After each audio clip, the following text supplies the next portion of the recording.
7 bagay sa buhay na importanteng malaman mo. Una, past is past. Hindi mo na kayang palitan ang nakaraan. Masaya man yan o malungkot o kaya masakit, hindi mo na kayang palitan yan. Ang kaya mong palitan at kaya mong baguhin, ang future mo, ang kinabukasan. Payo ko, kapag kasama mo ang kabutihan at katotohanan, magiging kakampi mo yan at malakas na sandata kapag naapi. Pangalawa, walang halaga ang opinyon ng iba. Ang mga sinasabi nila ay walang kwenta. Ikaw lang ang magbibigay ng power dun kung gugustuhin mo. At kapag ginusto mo, may kasama yang responsibilidad. Malalim, sana na-gets mo. Pangatlo, bawat pinagdadaanan ng bawat tao ay iba.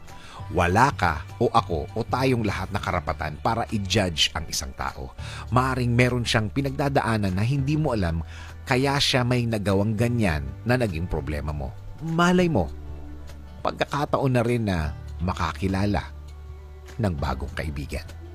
Pang-apat, huwag OA sa pag-iisip. Ito na yata ang pinakakalaban natin sa paghawak ng problema.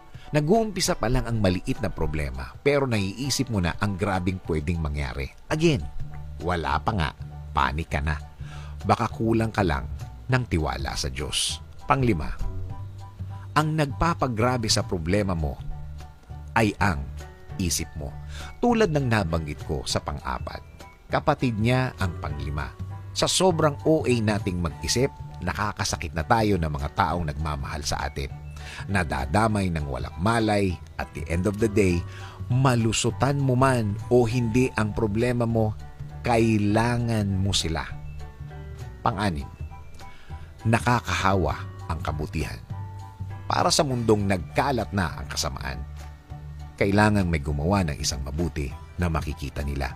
Hindi man nila gayahin, mas magandang naiisip na rin nilang tumigil at gumawa na lang ng mabuti dahil ang kabutihan ay natural sa isang tao. Pang-7, tandaan, may pag-asa palaging hatid ang bukas. Importante na alam mo ito at kasama ito palagi sa plano mo. Sa bawat kinakaharap mo, matinding problema man na bago o dati, laging may hatid na pag-asa ang kinabukasan. Laging humingi ng guidance sa Diyos kung ano ang dapat gawin sa bawat pagkakataon dahil siya lang ang nakakaalam ng tamang gawin at magbibigay ng tamang tulong sa atin.